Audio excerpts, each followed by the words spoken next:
Hello साथियों, मैं सत्येंद्र सिंह एक बार फिर से स्वागत करता हूं आपका अपना यूट्यूब चैनल जेआरएस एकेडमी पर। दोस्तों, आज से हम लोग क्लास 10th का फिजिक्स स्टार्ट करेंगे, जिसमें हम लोग शुरू कर रहे हैं विद्युत पोर्शन से। अगर देखा जाए क्लास जो 10th का जो फिजिक्स है, ये 2 पार्ट में होता है। और इस फिजिक्स में जो पहला पार्ट है वो है लाइट, जिसे हम लोग प्रकाश कहते हैं।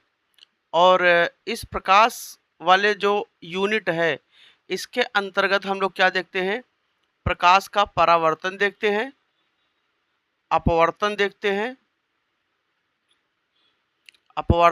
हैं, लेंस देखते हैं, प्रिज्म चैप्टर आएगा आपका, और फिर आपका आएगा मानव नेत्र। लेकिन यहाँ पर जो दूसरा यूनिट है वो है वैद्युतिकी या विद्युत हम लोग कहेंगे, जिसे हम लोग इलेक्ट्रिसिटी बोलते हैं। और इलेक्ट्रिसिटी पोर्शन से हम लोग शुरू करेंगे। और यहाँ पे इलेक्ट्रिसिटी के बारे में हम लोग सबसे पहले बात करेंगे कि आवेश क्या होता है, वैद्युत धारा क्या होती है, वैद्युत विभव क्या होता है। इन सब के बारे में हम लोग यहाँ पे कंप्लीट डिस्कशन करेंगे। तो आइए हम लोग शुरू करते हैं यहीं से, विद्युत वाले पोर्शन से। और ये बहुत इम्पॉर्टेंट टॉपिक होता है। इसमें हम लोग पहला देखेंगे विद्युत धारा के बारे में देखेंगे, फिर हम लोग देखेंगे कि विद्युत धारा का जो ऊष्मीय प्रभाव है उसके बारे में हम लोग देखेंगे। फिर बात आएगी कि चुंबकत्व क्या होता है, जो चुंबक के गुण वगैरह है, इनके बारे में हम लोग देखेंगे। तो सबसे पहले यहाँ पे जो हम लोगों का जो मेन टॉपिक है वो सबसे पहले आपका आया वैद्युत आवेश। वैद्युत आवेश वैद्युत आवेश क्या होता है, जिसे हम लोग क्या कहते हैं, इलेक्ट्रिक चार्ज कहते हैं, इलेक्ट्रिक चार्ज। और इसी के बारे में हम लोग देखेंगे। देखिए, विद्युत आवेश होता क्या है कि जैसे हम लोग दो पदार्थ लेते हैं, दो पदार्थ हमने कोई ले लिया, मान लीजिए यही हमने दो पदार्थ ले लिए, और इनको हमने क्या किया, आपस में रगड़ा। और आपस में रगड़ने के बाद हम देखते हैं कि इन पर एक विशेष प्रकार की प्रॉपर्टी डेवलप हो जाती है। अब विशेष प्रकार की प्रॉपर्टी का मतलब, विशेष प्रकार के गुण का मतलब क्या होता है कि इस पर कुछ ऐसा चीज़ आ जाता है जिसके कारण ये कागज़ के छोटे छोटे टुकड़े, डस्ट पार्टिकल वगैरह को ये क्या कर लेते हैं, अपनी ओर आकर्षित कर लेते हैं। जो सूक्ष्म पदार्थ होते हैं उनको क्या करता है, ये अपनी ओर आकर्षित कर लेता है, अट्रैक्ट कर लेता है। तो ये इस पर जो प्रॉपर्टी डेवलप हुआ, जो ये गुण आया, इसी गुण को हम लोग यहाँ पर नाम देते हैं क्या, आवेश, वैद्युत आवेश नाम देते हैं। तो अगर हम कहें कि वैद्युत आवेश का परिभाषा क्या होता है, तो हम यहाँ से लिखेंगे किसी पदार्थ का वह गुण, किसी पदार्थ का वह गुण जिसके कारण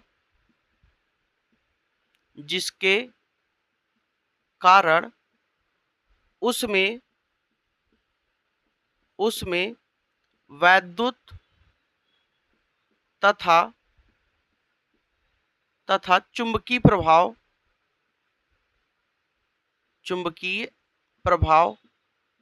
उत्पन्न होता है,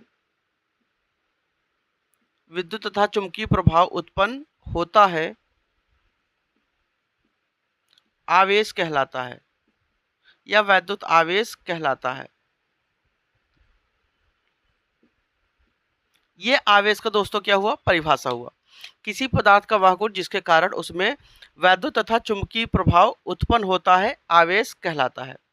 अब यहाँ से बात करते हैं कि जो आवेश होता है उसको किससे प्रदर्शित करते हैं। तो यहाँ लिखेंगे आवेश को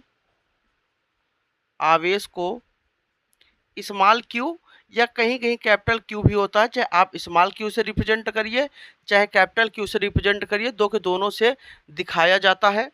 तो हम कह सकते हैं आवेश को स्मॉल क्यू या कैपिटल क्यू से प्रदर्शित किया जाता है, मतलब डिनोट किया जाता है,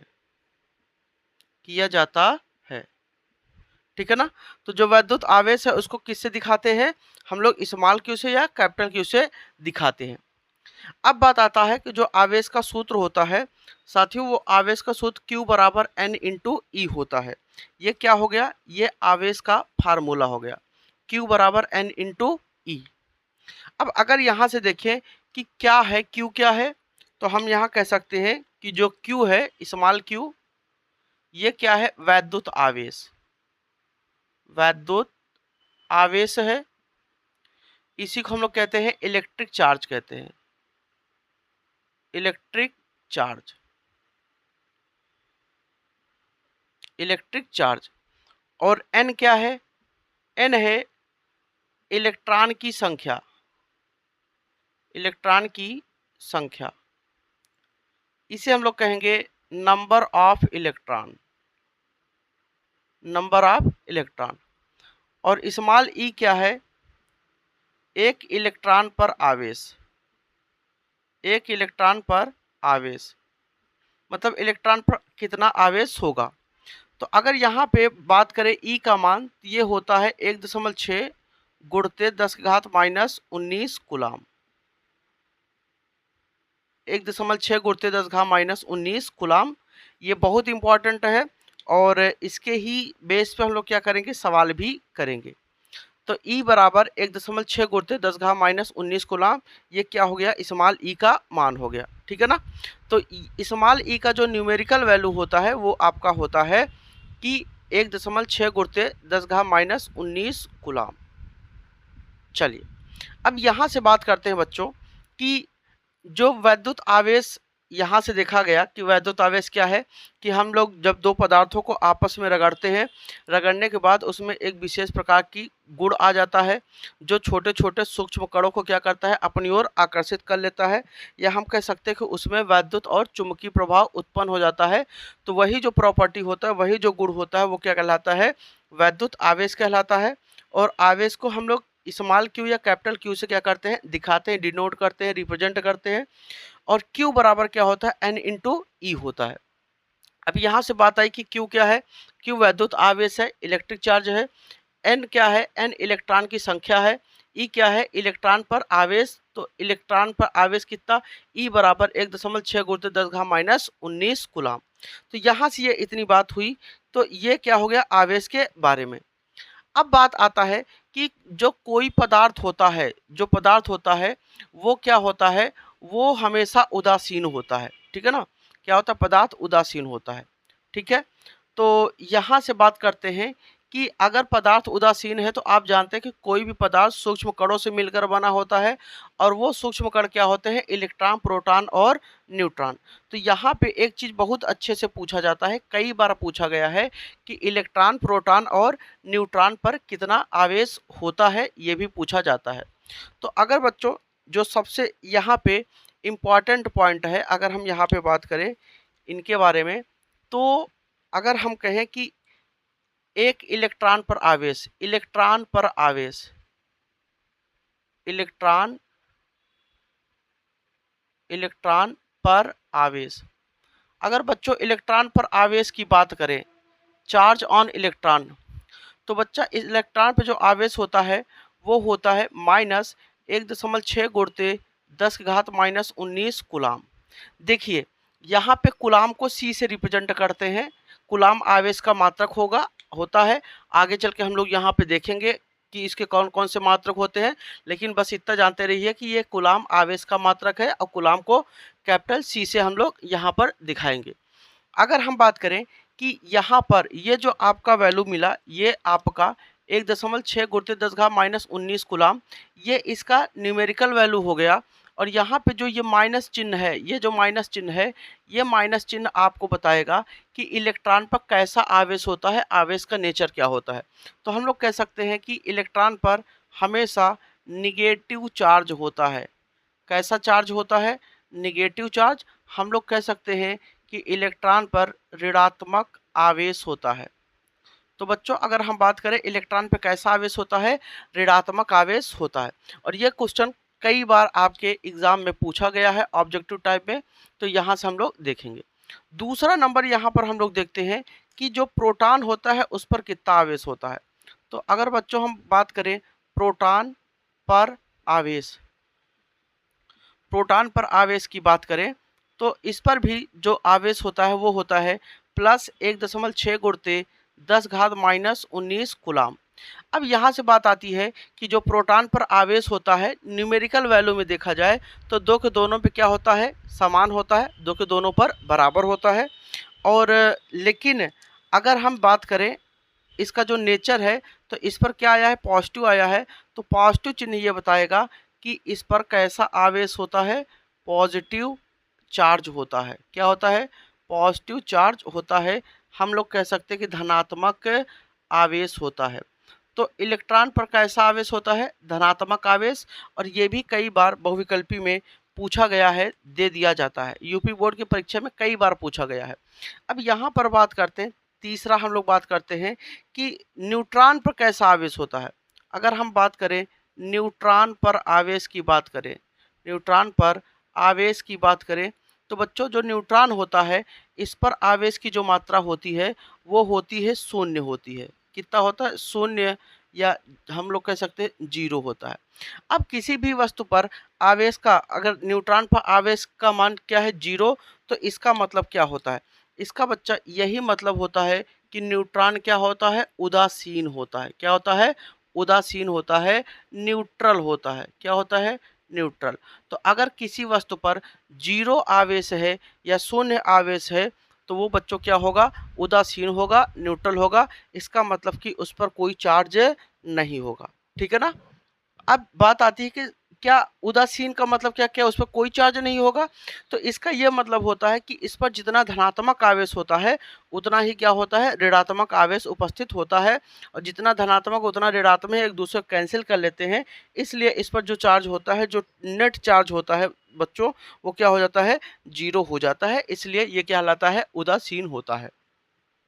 तो ये तीन की तीनों पॉइंट क्या है बच्चों, आपके परीक्षा के पॉइंट ऑफ व्यू से बहुत इंपॉर्टेंट है। अब हम लोग बात करेंगे, यहाँ पर ध्यान देंगे कि अगर अगर हम यहाँ पर बात करें कि जो आवेश का प्रकार होता है वो कितने प्रकार का होता है, आवेश का प्रकार। तो यहाँ से हम लोग अगली हेडिंग देखेंगे, वो क्या है, आवेश, आवेश का प्रकार, आवेश का प्रकार। ठीक है ना। अंग्रेजी में कहेंगे टाइप्स ऑफ चार्ज। वैद्युत आवेश के प्रकार, टाइप्स ऑफ चार्ज, कितने प्रकार का होता है। तो देखो बच्चों, जो आवेश होता है ये दो प्रकार का होता है। किसने सबसे पहले आवेश दो प्रकार का बताया था, दो प्रकार का आवेश दो प्रकार का होता है, किसने बांटा था ये आपका सबसे पहले एक अमेरिकी वैज्ञानिक थे जिनका नाम था बेंजामिन फ्रैंकलिन। बेंजामिन फ्रैंकलिन, ये बेंजामिन फ्रैंकलिन एक साइंटिस्ट थे जिन्होंने बताया कि जो आवेश होता है वो कितने प्रकार का होता है, दो प्रकार का। और यहाँ से जो पहला प्रकार है वो है आपका धनात्मक आवेश। क्या होगा बच्चों, धनात्मक आवेश। तो आवेश बच्चों दो प्रकार का होगा, एक धनात्मक आवेश और दूसरा क्या हो जाएगा, ऋणात्मक आवेश, ऋणात्मक आवेश।